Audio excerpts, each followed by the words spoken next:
वाह रे चालू अप्पी वाह भाई साहब, कितनी शातिर औरत है ये। मतलब कहने का ये कि सामने से बोलकर दुश्मनी भी मोल मोल नहीं लेती है और कुछ छुपाती भी नहीं है। मतलब जो चीज़ छुपाने की होती है वो भी सब बता देती है, लेकिन अपने तरीके से। इसके लिए मैं तो यही कहूँगी, जोर का झटका धीरे से। अभी देखो, इससे पहले मैंने अपना पॉडकास्ट अपलोड किया दूसरे चैनल पर। आई होप आपने वो सुन ही लिया होगा। अगर नहीं सुना होगा तो प्लीज़ सुनिएगा और अपनी ओपिनियन ज़रूर से शेयर कीजिएगा, क्योंकि मैंने जो 1-to-1 बातें बताई है, इसका पॉडकास्ट ये मतलब इसका व्लॉग बाद में आया है।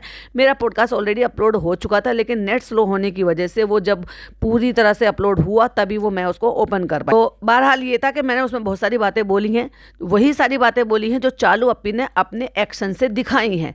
जैसे कि बहुत सारी चीज़ें, अब जो जिन चीज़ों को वो मन्नत पूरी वहाँ पर करने के लिए गए हैं, जो चीज़ें उसने गलत तरीके से दिखाई है, ये दिखाई ही नहीं है, वो चालू अप्पी ने जानबूझकर कर दिखाई है। वैसे तो चालू अप्पी अब तक मेरे ख्याल से तो वहाँ निकल गई है और शायद मोदाहा वहाँ कानपुर पहुंच भी गई होगी, क्योंकि 21 तारीख को उसने किया है सेलिब्रेशन और 22 तारीख को मेरे ख्याल से ये लोग हो सकता है निकल गए हों। अब मैं ये क्यों कह रही हूँ, क्योंकि घंटे भर पहले मैंने भाई साहब वहाँ की किसी की स्टोरी देखी है जहाँ हल्दी की रस्म चल रही है। ऑफ कोर्स अब हल्दी चल रही है तो हल्दी 2 दिन पहले या 3 दिन पहले ही होती है, और चालू को 1 दिन वहाँ पे पहुंचने में भी लगेगा, सेटल होने में भी लगेगा, फिर शादी है, बारात है, तो रस्मों में शामिल भी होना होगा। सो अगर उनके लिए जाना होगा तो डेफिनेटली वो निकल ही गए होंगे। तो अब मैं अपनी ऑडियंस के लिए एक सवाल छोड़कर जा रही हूँ कि भाई चलो आप थोड़ा सा, आप भी थोड़े एफर्ट डालो और मुझे ज़रूर से अपनी अपनी ओपिनियन में बताओ कि नान को जनाब लेकर उड़ गए।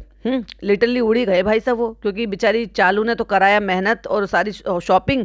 तो मैं यहाँ पर मामला मेरा जो है वो 60-40 का है। 60% वो नहीं जाएगा और वो यहाँ पर पढ़ाई की वजह से रुकेगा। 40% वो इसलिए जा सकता है, तो वो इसलिए जा सकता है कहीं ऐसा ना हो कि चालू फिर उस चीज़ का बवाल कर दे कि शॉपिंग मैंने कराई थी, तैयारी मैं करा रही थी और तुम उसे बीच में ले गए। मे बी वो शायद इसलिए ले गए हों कि जब तक चालू जाएगी तब तक वो लौट कर घर आ जाएंगे। मे बी जनाब और मैडम जो है घर लौट कर आ गए हों, पर मुझे नहीं लगता कि वो उनको जाने देंगे, क्योंकि ऑलरेडी वो 4-5 दिन की छुट्टी कर चुका है। ऐसे कोई छुट्टियों के टाइम तो चल नहीं रहे कि भाई छुट्टियां चल रही है तो इसलिए चलो इतने दिन की छुट्टियां हो गई, इतने दिन की और छुट्टी है, कुछ दिन यहाँ पे बिता लो और कुछ दिन मोदाहा में जाके यानी कि कानपुर में जाकर बिता लो। और जब भाई भाभी को तो जाना ही नहीं है, ये तो कन्फर्म है कि भाई भाभी को नहीं जाना है। क्यों नहीं जाना है? वो इसलिए क्योंकि घर से जब सारी की सारी औरतें जा रही हैं तो भैया पापा इब्राहिम को किसके भरोसे छोड़कर जाएंगे। और जहाँ तक पापा इब्राहिम जाने वाले नहीं हैं, अब भाई वो क्यों जाने वाले नहीं है मैं बार बार आपसे बोल तो देती हूँ, लेकिन उसका एक सॉलिड रीज़न आपको दूंगी जब एटलीस्ट ये पूरी तरह से कंफर्म हो जाएगा कि हाँ ये लोग पहुँच गए हैं और पापा इब्राहिम नहीं गए हैं। जब नहीं गए हैं तो मैं बताऊंगी, ऑप्शन भी बताऊंगी और आपको वो भी बताऊंगी कि मैं क्यों कह रही थी, मतलब आंसर भी दूंगी। अदरवाइज 99% तो यही है कि मैडम जनाब जो है वो शादी में वहाँ पर नहीं जाने वाले हैं। उसका ठेका सिर्फ चालू ने ले रखा है और उसकी जगह वो अपनी अम्मी को भेज रहे हैं। और एक्सक्यूज सबसे बड़ा उनका इस बात का है कि पापा के पास किसी को रुकना पड़ेगा और पिप्पी का जो है वो भीड़ वाले इन्वायरमेंट में या एग्जॉर्शन वाले इन्वायरमेंट में नहीं जा सकती, ये नहीं कर सकती। वैसे वो सारी दुनिया में घूम सकती है ससुराल ससुराल कह कर, लेकिन जब एक्चुअली ससुराल में शादी है तब पिपिका मैडम नहीं जा सकती। कितने दोगले किस्म के लोग हैं ये। मतलब ननिहाल में सब कुछ हो जाए बहुत ही बढ़िया, वेल एंड गुड, लेकिन ससुराल में कुछ होता है, मैडम की बात कर रही हूँ मैं और इनकी माता जी की बात कर रही हूँ, तो वहाँ पे कुछ नहीं है। फाइनली पता नहीं कैसे इन्होंने करके दिमाग बनाया होगा, करा होगा, तो ये सारे के सारे जा रहे हैं। बेटी खाला का जाने का बहुत बड़ा रीजन आपको पता ही चली गया था कि भाई उनके पिया घर आ रहे हैं। नानी जा रही है, नानी परमानेंट वहीं रुकने के लिए जा रही है क्योंकि नानी अब लौट कर नहीं आने वाली। तो अब मैं ये पूछना चाह रही थी कि मेरा जो सवाल ये था कि क्या नान को ये यहाँ से 3-4 दिन की तो 4-5 दिन की तो छुट्टियां करा दी उन्होंने, जो अपने साथ लेकर गए हैं वो तो छुट्टियां हुई हैं, उसके बाद भी और छुट्टियां अलाउ करके उसको जाने देंगे चालू के साथ? क्योंकि चालू जा रही है तो ऑफ कोर्स चालू के साथ ही जाएगा और चालू के साथ ही आएगा। और आपको क्या लगता है कि चालू वहाँ पर जो है 2 या 3 दिन में ही वापस आके आने वाली है? क्योंकि नान के साथ पहले भी ये हो चुका है, वो लेकर गई है फिर उसको फ्रीडम नहीं मिलती, क्योंकि फिर भाई का डंडा होता है इधर से, उसको भेजो, उसकी पढ़ाई खराब हो रही है, खुद करे तो खुद, मतलब वो करे ना, दूसरों को नसीहत और खुद को फजीयत। चालू को तो नसीहत कर दी थी और नसीहत करने की वैसे बात भी थी, क्योंकि अगर 2-4 दिन के लिए कहकर ले गई थी और 10-11 दिन लगा दिए थे तो ये तो बहुत बड़ी बात है। फिर दूसरी बात, अंदर ही अंदर भाई साहब इनमें तुनक मिजाजी तो चलती ही रहती है, वो अलग बात है कि दिखाए कोई ना। जैसे दिखाने के लिए चालू ने दिखाई दिया था, अभी जो मैंने आपको स्टार्टिंग में बताया था कि चालू ने बहुत अच्छी तरीके से दिखा दिया है वो सारी चीज़ें कि भाई जब आप इस तरीके से मन्नत पूरी करने के लिए जाते हो तो क्या क्या करते हो, वो डिटेल में मैं ऑलरेडी आपको पहले वाले पॉडकास्ट में बोल चुकी हूँ दूसरे चैनल पर। जिन्होंने नहीं सुना वो एक बार सुन लीजिए। लेकिन चालू ने यहाँ पर दिखा दिया कि उनकी अम्मी घर से नमाज़ पढ़ कर गई हैं, वज़ू बना कर गई हैं, वहाँ पर बैठ कर उन्होंने अच्छे से शांति से जो है वो पढ़ाई करी है, जो वही पढ़ाई हमारे अल्लाह ताला के लिए है। वो आप वहाँ पर बैठकर पढ़ो, उससे सुकून मिलता है आपको। ये मैटर नहीं करता कि भीड़ है नहीं है। अरे भाई वहाँ पे आपके लिए क्या भीड़ खाली करवा देगा कोई, कि भाई वो इतने बड़े जो हैं वो पीर बाबा हैं, उनके यहाँ पे जब लोग इतनी पब्लिक ना जाने कहाँ कहाँ से कौन कौन सी सिटी से वहाँ पर आती है, और वहाँ साल भर में इतनी भीड़ रहती है, तो तुम इतने बड़े भी वीआईपी ना हो कि तुम्हारे लिए खाली करा देंगे ताकि तुम्हारी मैडम वहाँ पे सुकून से बैठ पाए, उनका वहाँ पे बैठने का मन है। तुम बैठो, तुम्हें कौन मना कर रहा है, तुम बैठो ना। पर ये तुम्हारी ईगो को जो है वो नहीं कर पाएगा ना, सेटिस्फाइड नहीं कर पाएगा वहाँ पे बैठना, बैठ के इबादत करना, तस्बीह पढ़ना। लेकिन वहीं अम्मी ने और चालू ने बैठ के जो है यासीन शरीफ पढ़ी है, और उसने ये बता कर शेड भी कर दिया है कि अम्मी ने बताया था कि यहाँ पे बैठ के ऐसे यासीन शरीफ पढ़नी चाहिए, तभी दुआ कबूल होती है। पॉइंट टू बी नोटेड, तभी दुआ कबूल होती है। तो इसलिए मैंने भी कहा था कि यासीन शरीफ पढ़ो, सूरह रहमान पढ़ो, चारों कुल पढ़ो, या कोई और सूरत जो आपको पढ़नी है वो पढ़ो, जो भी आपको पढ़ना है वहाँ पे बैठकर पढ़ो, क्योंकि पढ़ने के लिए ही वहाँ पर जा रहे हो। क्या जा रहे हो वहाँ पे, वहाँ जाओ और ये सब करो। चादर चढ़ाना, शीरनी ये चढ़ाना, ये सब कुछ करना, ये शिर्क है। क्योंकि ये देखो, ये खुदा को नहीं होता, खुदा को सिर्फ पढ़ा हुआ मंजूर होता है, और वही उनको चाहिए होता है, इबादत चाहिए उनको। और अब तो ये भाई चादर जो है ना, इन पे भी चाहे ये मतलब आपकी फूल वाली हो तो वो एक बार बिछाने के बाद फिर वो समझ लो कि फिर बेकदरी होती है, पैरों के नीचे आते हैं। और फिर वो चाहे वो बनी हुई जो चादरें होती है जैसे जनाब ने सर पे रख रखी थी, वो भी लोगों ने भैया अब ऐसा धंधा बना लिया है कि क्या ही मैं बताऊँ। बस एक तरफ बिछाया, अगर आप 5 मिनट 10 मिनट बाद वापस से अगर अंदर जाओगे ना, तो फिर आपको वो मिलेगी भी नहीं देखने के लिए। उतार के तुरंत दे दिए जाते हैं, उनके बंदे अंदर लगे रहते हैं, वो जिस दुकान से आते हैं उन्हें पहचान भी होती है, उसी दुकान पर चले जाते हैं, फिर वहाँ से बिक जाती है, फिर आ जाती है, फिर उड़ा देते हैं। तो भाई साहब एक बात बताओ, ये तो वही वाली बात होगी ना कि एक ही चादर है वो बार बार बिकती रहती है, बिकती रहती है, बिकती रहती है। अब इसका क्या फंडा है मुझे वो समझ में नहीं आता। लेकिन देखा जाए तो अगर आप इस हिसाब से सोच रहे हो तो सिर्फ और सिर्फ वहाँ पर इबादत करो, शुक्राना अदा के नफिल अदा करो, जो कि सिर्फ और सिर्फ खुदा से है।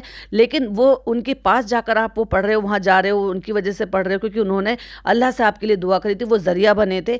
दुआ तो पूरी अल्लाह ने की है ना, तो बस शुक्राना अदा के नफिल भी अल्लाह के लिए ही होते, तो वो आप अदा करो बैठ के सुकून से। वहाँ पे सूरह रहमान, सूरह यासीन, चारों कुल, जो भी कुछ पढ़ना है वो आराम से तसल्ली से पढ़ो। जब आपका दिल खूब शांत हो जाए, मन अच्छा हो जाए, उसके बाद वहाँ से निकलो। आम इंसानों की तरह से किया नहीं है, सब सुपर हीरो की तरह से किया है। अच्छा, अब करते हैं कंपैरिजन। कंपैरिजन में क्या कि ये गए थे लास्ट ईयर, जिन लोगों को नहीं ना देखा होगा, शायद नए जुड़े होंगे, या शायद हो सकता है पहले से ही फॉलो करते हो, तो ये अब से 3 साल पहले गए थे। जब 3 साल पहले गए थे ये, तब ये जनवरी में गए थे। भाई साहब इतना हो हल्ला जो इन्होंने नवंबर के महीने में मचा रखा ना, दुनिया से ज्यादा ठंडी नहीं खा रही है, ऐसे कि जैसे मानो वहाँ पे स्नो बरस रही हो। तो इतना हो हल्ला तो इन्होंने जनवरी में भी नहीं किया था, जबकि जनवरी में तो इससे ज्यादा सर्दी होती है। अभी तो ये नवंबर है, पूरा दिसंबर सर्दी पड़ेगी, और जनवरी के शुरुआत में ये लोग गए थे वहाँ पर।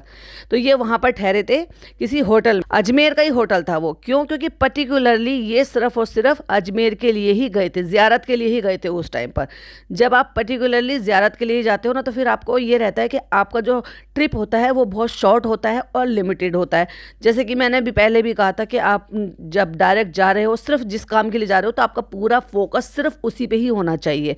लेकिन अगर आप टूर ट्रिप बनाकर जा रहे हो, जैसे कि इस बार आए थे, अगर तुम अजमेर के से पहले तुम रुके ही जयपुर में हो, और जयपुर में तुम मार्केट एक्सप्लोर कर रहे हो, फिर वहाँ से आने के बाद तुमने जयपुर का अजमेर का एक ट्रिप वहाँ से रोड ट्रिप किया है, उसके बाद फिर वापस आ गए, फिर आपका एक दिन वहाँ पर रुकना था, तो तुम जब नान को लटका कर लेकर गए ही हो, जब तुमने उसकी छुट्टियाँ करा के अपने साथ चालू की भी बुराई ले ही ली थी, तो वो लड़का बार बार तो आने से रहा, या हर साल तुम लेकर आओगे उसको, तो कम से कम उसको जयपुर की कुछ चीज़ें जो है वो तो दिखा लेते। कम से कम जो भी जयपुर में तुम उसको देखने के लिए मिल जाती, जब इतना वक्त लगा ही रहे हो तो। अच्छा भाई, इनकी भागने की लिमिट क्यों बता रही हूँ मैं कि यहाँ से निकल चुके होंगे, अब तक तो हो सकता है घर पहुँच गए होंगे, बिना उसको जयपुर का कुछ दिखाए, बस सड़क की धूल झाँक ली और सिर्फ अजमेर। क्या वो अजमेर के लिए तरस रहा था? क्या उसने अजमेर के लिए दुआएं मांगी थी? क्या उसने भी मन्नत कर रखी? नहीं ना। जब उसने मन्नत नहीं मांगी थी तो तुम उसको जबरदस्ती की चालू से दूर करके यहाँ पर लाए क्यों? जितने दिन तुमने इसके यहाँ पे वेस्ट कर रहा है, उतने दिन में, जबकि उसने कोई मन्नत नहीं मांगी थी। तो उतने दिन वो कम से कम शादी में जा सकता था, अपने पिता से मिलने का मौका मिल सकता था, अपने घर, अपने ओरिजिनल रियल घर जा सकता था। और एक्चुअली में उसको जो है सर्दियाँ इंजॉय करनी थी, या सर्दियों का मौसम इंजॉय करना था पूरी फैमिली के साथ, तो वो भी करने देना था। तो देखो भाई, 4-6 दिन की छुट्टियाँ यहाँ हो जाए या 4-6 दिन की छुट्टियाँ वहाँ हो जाए, तो वो ज़्यादा बेहतर था ना, जिसके लिए वो पहले से एक्साइटेड था। तुमने क्या ही कर लिया, उसको कमरे में, होटल के कमरे में पड़े रहने दिया, फिर 2-2.5 घंटे का सफर करा के तुम अजमेर लेके चले गए, अजमेर की तुमने दरगाह दिखा दी, जयपुर का तुमने स्ट्रीट फूड खिला दिया। लेकिन अगर वही 4-6 दिन की छुट्टियां वो लड़का अगर शादी में बिता लेता, जिससे कि एक शादी भी मतलब अटेंड हो जाती, अपनी फैमिली से भी मिल लेते, अपने वापस से वहाँ 2 साल हो गए, 2.5 साल, बल्कि 3 साल हो गए उसकी चालू की शादी को, 3 साल पहले वो गया था, तो वहाँ उसे अपने घर जाने का भी मौका मिलता, तो वही छुट्टियां वहाँ एडजस्ट हो जाती। पर जनाब को पता नहीं क्या चुल उठी थी, मतलब उसको जबरदस्ती लेके गया, उससे भी चादर चढ़वा दी। तो जनाब जब पिछली बार आए थे, अब से 3 साल पहले, तब वो बता रहे थे कि हम जो है 3 साल बाद आए हैं, यानी कि आप समझ जाओ, जो अब से 3 साल पहले आए थे तब वो आए थे, तब उससे 3 साल पहले आए थे, क्योंकि बीच में 2 साल तो कोविड आया था, तो उस बीच ये आ नहीं पाए। और जनाब ने, मैडम ने खुद अपने मुंह से इस बात को एक्सेप्ट किया कि हम हर साल आते थे, जब तुम हर साल आते थे, बीच में कोविड आ गया, 2 साल का गैप हो गया, उसके बाद फिर जो रूहान अली ये सब हो गया, तो तुम्हें तो शुक्राना अदा करने के लिए पहले आना चाहिए था, अपनी मन्नत पूरी करने के लिए आनी चाहिए थी। तुम घर में क्यों छुप कर बैठे रहे भाई, कोई काम नहीं, धंधा नहीं, कहीं ऐसे तो नहीं कि इसीलिए कुछ नाराजगी चल रही हो और इसलिए तुम्हारे कोई भी काम ना बन रहे हो, इसलिए तुम्हारा डाउनफॉल आ गया हो। तो तब उन्होंने कहा था, और जब इन्होंने बताया कि वो जो खादिम थे, उनको खादिम बोलते हैं एक्चुअली, जो वहाँ पर होते हैं ना, गद्दी पर बैठे होते हैं, तो वो वहीं से वो पीढ़ी दर पीढ़ी यही सारे काम संभालते हैं। अब जैसे उनका बेटा है, अब जब ये बुजुर्ग हो जाएंगे तब उनका बेटा वो काम संभालेगा, वो पढ़ा रहे लिखा रहे, वैसे बच्चे अच्छे हैं उनके, पढ़े लिखे हैं, क्योंकि रिसेंट वाले में भी देखा, और पिछली बार बताऊंगी जब वहां तक पहुंचूंगी। तो उन्होंने जब ये बताया कि इनसे मैडम मिली थी, मतलब जनाब बाद में मिले थे, मैडम मिली थी, मैडम मिली थी, तो मैडम को वो कहाँ टकरा गए भाई, और मैडम तुमसे पहले यहाँ पे पहले भी आती थी, ये तो मैडम ने कभी नहीं बताया कि वो पहले से इनमें विश्वास रखती थी, पहले से ही आती थी। हमें तो लगा कि भाई जब से कन्वर्ट हुई है तब से उनको ज्यादा ये बात की हुई है, जब से जनाब के कांटेक्ट में आई है तब से ज्यादा हो रहा है। तो जब एक आप किसी टाइप का व्लॉग देखते हो ना, तो उसी के ही बराबर का या उसी तरह के ही व्लॉग जो है या उसी से रिलेटेड आपको रिकमेंड होते हैं। तो जैसे ही मैंने डाला, मतलब ये देख रही थी, तो वो मुझे मेरी नजर पड़ी कि जनाब के 3 साल पहले की व्लॉग अजमेर दरगाह। तो मैंने कहा चलो भाई ये देख लेते हैं, वैसे तो मैंने देखा हुआ था, लेकिन मैंने कहा चलो देख लेते हैं तब में और अब में क्या फर्क आया है। तो फर्क ये था कि उसमें ये बताया गया था कि भाई ये जो खादिम है ये उनसे होटल में मिलने के लिए गए पर्सनली, फिर उसके बाद छोड़ने के लिए भी आए, तब भी ये इनके घर गए थे। वहां पर उनका बेटा था जो पढ़ रहा था, बहुत अच्छी तरीके से पढ़ाई कर रहा था, और किसी चीज में उसने कोई खिताब भी जीता था, और उसको इतनी सारी जो है लैंग्वेजेस आती थी। जनाब की जिसमें आंखें चौड़ी हो गई थी सुन के, अच्छा अरे अच्छा अरे अच्छा, और इतनी भर भर के तारीफ करी थी, भाई मेरी आपसे एक रिक्वेस्ट है, इसको ऐसे करना, इसको इस फील्ड में आगे जाने देना, इसको एनकरेज करना, फलाना करना, ढिमाका करना। तुमने अपने घर के बच्चों को एनकरेज कर लिया? तुम्हारे घर के बच्चे क्या कर रहे हैं? वो बच्चा जब उतना छोटा था तब वो इतनी सारी चीजें अचीव कर लिया था ऐसे सिटी में रहने के बावजूद। तो तुमने, तुम्हारे बच्चों ने जिस सिटी में तुम उसको गांव से उठाकर लेकर आए थे, तो तुमने कौन से तीर मार लिए भाई? दोनों में से कोई भी बच्चे ने तीर मारने लायक नहीं है, और एक ने तो डम्बो ने पूरी अपना करियर ही चौपट कर ली। बड़ी अप्रिशिएट कर रही थी, गले लगा लगा के, भाई ऐसे करना, भाई वैसे करना, ये है वो है, मतलब ऐसे। तुम्हें ये भाई कहाँ से मिल गए भाई? तो जनाब ने बताया कि ये जो काला धागा मैं बांधता हूँ ये हमेशा मैं यहीं से लेता हूँ, दुआ का धागा होता है, हर बार जब भी आता हूँ यहीं से चेंज होता है। और उस टाइम पर भी हमने ये देखा कि जब मैडम वहां पे गई थी, मुझे ऐसा लग रहा है कि अजमेर का और मैडम और जनाब के रिश्ते का कोई 36 का आंकड़ा है। जब भी मैडम अजमेर की धरती पर कदम रखती हैं तभी मैडम में एक अलग टाइप का स्वैग आ जाता है कि वो जनाब को इग्नोर और उनको जो ना बिल्कुल ऐसे उनको बोलती बंद कर देने वाले जवाब देती हैं। जब से यहाँ पर आई है कुछ ज्यादा ही उखड़ी उखड़ी सी नहीं लग रही है? कुछ चल रहा है क्या आपस में बीच में? भाई साहब एक तवज्जो नहीं दे रही, एक पैसे की तवज्जो नहीं दे रही उनको, और जो कुछ बोल रहे हैं उनकी बोलती ही बंद कर रही है हर बात में। यही सेम टाइम हमें पहले भी देखने को मिला, बहुत ज्यादा, मतलब एक नेक्स्ट लेवल था, ऐसे मानो जैसे मुंह ना लगा रही हूँ, वो देसी लैंग्वेज में बोलते हैं ना। और जितनी नौटंकी इन्होंने इस बार मचाई, हाय सर्दी हाय सर्दी हाय सर्दी, जब तो सर्दियों में ही आए थे, जनवरी थी, तब भी इतनी सर्दी नहीं मचाई थी। और मैडम सफेद नारकली पहनी हुई थी, ऑरेंज कलर का दुपट्टा ओढ़ा हुआ, और जनाब ने चिकनकारी का कुर्ता पहना हुआ था और साइकिल चलाते हुए घूम रहे थे और मैडम को छेड़ रहे थे। और मैडम ने ऐसा कहा, अरे चलो निकलो निकलो, जैसे ऐसे कहते हैं ना, फ्रस्ट्रेट होकर। और जनाब गाना गा रहे थे कि भाई मैं गाना गाऊंगा, और अगली लाइन के लिए रुके थे, डिपी डिपी डिपी। डिपी ने कहा चल निकल भाई, काम करने दे, क्योंकि वो देख रही थी उन्होंने जो अंकित से रील बनवाई थी। अच्छा, पिछली बार जब वो गए थे तो अंकित साथ में गए थे, उनके अभिषेक देखने को हमें नहीं मिला था, और साथ में गए थे वो फिरोज भाई जो अमिताभ बच्चन की एक्टिंग करते। पर ये देखो हिपोक्रेसी, तो देखो दूसरे के बच्चे को इतना इनकरेज करे थे और अपने घर के बच्चों का तुमने क्या हाल बनाया। और अब क्या, चलो 1% को हमें ये लगता था कि शायद नान की तरफ ये तवज्जो देते हैं, बीच में से तुम कैसे इसको लेकर आ सकते हो, कैसे तुमने उसकी पढ़ाई का सत्यानाश होने दिया। तुम्हारे हिसाब से तो ये होना चाहिए था कि भाई जब तक हम जा रहे हैं, जब तक तो मम्मी पापा बाकी सारे लोग घर पर है, तो वो घर पर रहेगा अपना, उसकी स्कूलिंग वगैरह होती रहेगी। फिर जब उनके जाने का टाइम आएगा तब हम, जब तक हम घर पहुंच जाएंगे तो वो हमारे साथ वहाँ पे आराम से रह लेगा।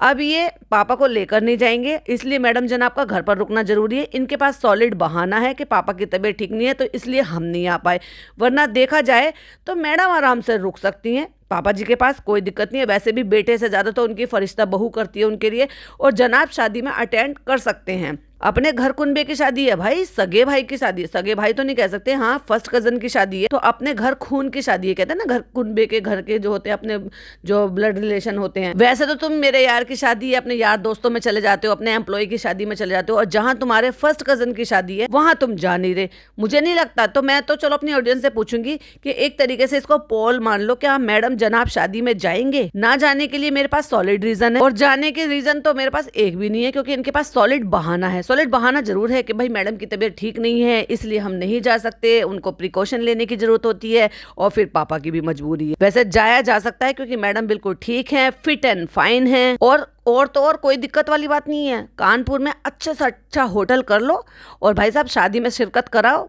बच्चे के जो पापा हैं, मतलब चाचा है जिसकी लड़के की शादी है, उसके चाचा भी उनकी शादी में शामिल होने चाहिए। थोड़े से टाइम के लिए बारात के लिए ले जाओ जहां बारात जा रही है, और फिर थोड़े से टाइम के लिए वलीमे के लिए ले जाओ, बाकी उनको अपना टैक्सी से घर भिजवा दो, होटल में भिजवा दो आराम करने के लिए, तो कम से कम वो फैमिली फोटोग्राफ में आएंगे। पर इन लोगों के लिए ये सारी चीजें मैटर नहीं करती। अच्छा भाई, दूसरी बात ये, इनके पापा को स्ट्रोक आया, तब इनकी वो मन्नत और ये सब कुछ कहाँ चली गई, मान्यता कहाँ चली गई थी। जिन लोगों को अंधा ट्रस्ट होता है ना, वो होता ही है, वो हर चीज में भाई साहब, फिर वो हर चीज में ही देखते हैं। और ट्रस्ट ऐसी चीज होती है कि उस पर आप लाख कोई भी बातें करो, लोगों का जब नहीं हिलता तो नहीं हिलता, कुछ भी हो फिर उसमें उनको सही और गलत नहीं दिखाई देता। और कोलैब में क्योंकि मैडम का जो ओहदा है ना, तो इसलिए जो भी कोलैब मिलता है या पेड प्रमोशन मिलता है, पार्टनरशिप का जो भी कुछ रहता है, होटल का या प्रॉपर्टीज का, पिछली बार ये किसी अच्छी जगह पे ठहरे थे, इस बार तो ये खैर जयपुर में ठहरे हैं, तो एक नॉर्मल से होटल में ठहरे हैं। जब ये पिछली बार थे तो पिछली बार एक ये महल में ठहरे थे, काइंड ऑफ उसको महल ही कह सकते। तो वहां की एक एक चीज मैडम ने बड़ी डिटेलिंग में दिखाई, स्टाफ से मिले, खाना बताया। और दूसरे चोचलेबाजी इनकी भाई साहब, जो मुझे पॉइंट हाईलाइट करना था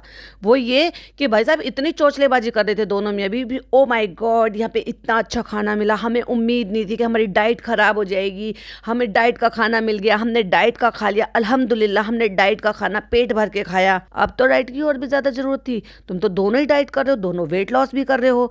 मैडम की तो वैसी वाली स्ट्रिक्ट वाली भी डाइट चली है क्योंकि भाई वो बीमार है, बीमारी से रिकवरी कर रही है, और जनाब स्ट्रिक्ट वाली डाइट कर रहे हैं क्योंकि वेट कट डाउन कर रहे हैं। तो ऐसे में तो तुम्हें और भी ज्यादा जरूरत थी, मगर खुलकर खा रहे हैं भाई सब, चाट पकौड़ी दही भल्ला, वो भी स्ट्रीट फूड खा रहे हैं। फिर दूध ले लो, मीठा दूध ले लो, जलेबी खा लो, ये खा लो, वो खा लो। और अभी इनके व्लॉग्स आने तो बाकी हैं क्योंकि ये चल रहे बहुत ज्यादा पीछे। यही सेम काम चालू ने किया था, क्योंकि चालू जब वहां पर पहुंची थी पहले दिन तो भैया उसकी हवाइयां उड़ गई थी, दुनिया भर की पब्लिक, भीड़, हालत खराब, गर्मी इतनी हो रही। फिर इसने क्या करा, खादिम से कांटेक्ट करा ताकि खादिम के थ्रू फिर इसको अच्छे से वीआईपी ट्रीटमेंट मिल सके। उनको अपने रेस्टोरेंट में बुला लिया, और वहां पे देखो एक बार भी इन लोगों ने, क्योंकि इनको पता है कि वो सरासर गलत हिसाब किताब था जिस तरीके से खादिम ने इनकी अम्मी को दुपट्टा उड़ाया। क्योंकि देखो मैडम का तो क्या ही कह सकते हैं, मैडम को तो भैया 50 चीजें करती हैं, वो सेलिब्रिटी थी, मांग सिंदूर भी शादी के बाद भी खूब भरी है उन्होंने, क्योंकि भाई वो उनको उनकी रोजी रोटी थी, क्योंकि उनको तो एक्टिंग करनी है, एक्टिंग लाइन में किसी भी तरह के कपड़े पहन सकते हैं, फिर ब्लाउज साड़ी कुछ भी पहनो।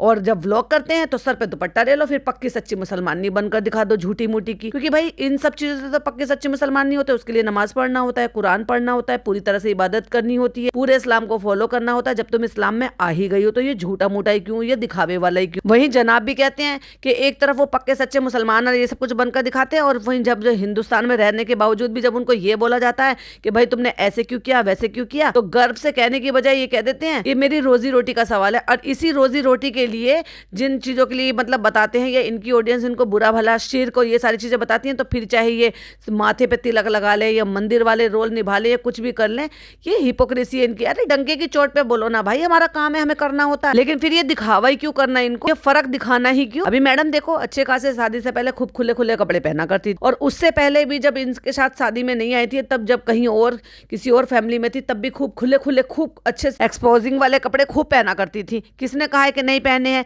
खूब बैकलेस भी पहने हैं, खूब स्कर्ट भी पहनी, खूब स्लीवलेस भी पहने, सब कुछ पहने हैं। लेकिन जब से व्लॉगिंग करने लगे, ओफ पूरी बाजू के कपड़े, बेढंगे कपड़े। अभी बेढंगे कपड़े और सब तरह के कपड़े जो है तुम पहनोगी और ये सब दिखाओगी, या फिर ये तुम जबरदस्ती का पक्की सच्ची मुसलमान होने की नौटंकी करोगे, तो लोगों को हजम थोड़ी ना होगी भाई। फिर तो लोग यही कहेंगे 900 चूहे खा के बिल्ली हज को चली। अभी देखो गौहर खान को देख लो, एक्ट्रेस है, सारे काम करती है, अच्छे कपड़े पहनती है, ड्रेसिंग भी करती है, नमाज कुरान भी पढ़ती है। जब रमजान होते हैं, पूरे रमजान भाई साहब वो हिजाब में रहती है, पूरे रमजान वो अच्छे से कपड़े पहनेंगी। ईद आएगी अच्छे से कपड़े पहनेंगी, वो तो नहीं करती कान के पीछे दुपट्टा करना, बिस्मिल्लाह सुभान अल्लाह अल्हम्दुलिल्लाह माशाल्लाह, बस वही सारे शब्द बोलना। तो या तो इंसान पहले से करता है, या फिर ये हिपोक्रेसी ना दिखाए। और तुम्हारी ऑडियंस तो तुम जब जब कभी ये शिर्क वाले काम दिखाते हो, जैसे कि ये फनी का हो गया, लंगर बांटने का, ये सब कुछ करने का, या फिर ये दरगाह वगैरह पे जाने का हो गया, और जब तुम ऑडियंस के लिए ही सब कुछ बदलते हो, तो फिर भाई साहब वो सारी चीज़ें छोड़ दो जो तुम्हारी ऑडियंस तुम्हें कहती है। देखो ना, भर भर के इस बार भी तुम्हें कितने अच्छे अच्छे से मैसेजेस कर रखे हैं, क्योंकि अगर वो ऑडियंस नाराज हो जाएगी, अब तुम्हें डर नहीं हो इस बात का। मैडम को जिस चीज़ का ये रहता है कि भाई मेरी मेजॉरिटी ऑडियंस जो है वो मुस्लिम है, वो मुझे देख रही है, उनके लिए मैं सर पे पल्ला ले लूँ, किचन में जाके सर पे दुपट्टा ले लूं, ये सब कुछ कर लूं, जो कि पहले नहीं था। ना ना ना ना, शादी 2018 में हुई है, पहले से नहीं था। 2020 में चैनल बना है, और जब चैनल चलने लगा है उसके बाद इनकी नौटंकियां शुरू हुई है, ताकि मेजोरिटी ऑडियंस को खुश कर सके। तो अब जो मेजोरिटी ऑडियंस है वो तुम्हें भर भर के इस बात को कह रही है कि शिर्क करते हो, ये करते हो, मजार पे नहीं जाना चाहिए। मत जाओ, अपनी उन बातों को पलट दो। फिर जो तुमने पहली वाली बातें पलट दी, ये वाली बात भी पलट दो, लेकिन इनको अपने हिसाब से, कन्वीनियंस के हिसाब से करना है। अब देखो, चालू ने जब वहां से निकली है तो भर भर के वो चीजों की सफाई दी है जिस चीजों को उसको ये पता है कि मुझे कौन सी बातों के लिए ट्रोल किया जाएगा, कौन कौन सी बातों के लिए भर भर के मुझे कमेंट आएंगे। तो क्या कह रही थी, ये नहीं करना चाहिए, ऐसा करना चाहिए, वो नहीं करना चाहिए, ऐसा करना चाहिए, वो तो गलत है, ये सही है, सारी बातें साथ के साथ क्लियर करती जा रही है। और ये वही सूट था जिसको मैंने कहा था, भाई साहब सूट का देख लो जरा क्या कलर है, मेहंदी का कलर है, ये मेहंदी मतलब नियॉन मेहंदी कलर है, और जो ब्लू कलर के साथ है, लेकिन फिल्टर इतना ज्यादा लगा लिया कि भाई साहब वो मस्टर्ड येलो कलर और ग्रे कलर लग रहा था। वैसे तो ये ओरिजिनल रियल कलर जो है ये भी अच्छा है, पर जो इसने फिल्टर लगा लिया था वो कॉम्बिनेशन बहुत ही अच्छा लग रहा था। और भाई साहब मैंने इसी पोज में इसकी एक शॉर्ट वीडियो बनाई है, अपलोड करूंगी, देखिएगा और मुझे बताइएगा जरूर कैसी लगी। ऑलवेज जैसे मैं मेरे स्टाइल में शॉर्ट वीडियो अपलोड करती हूँ, बस वैसी ही बताइएगा जरूर।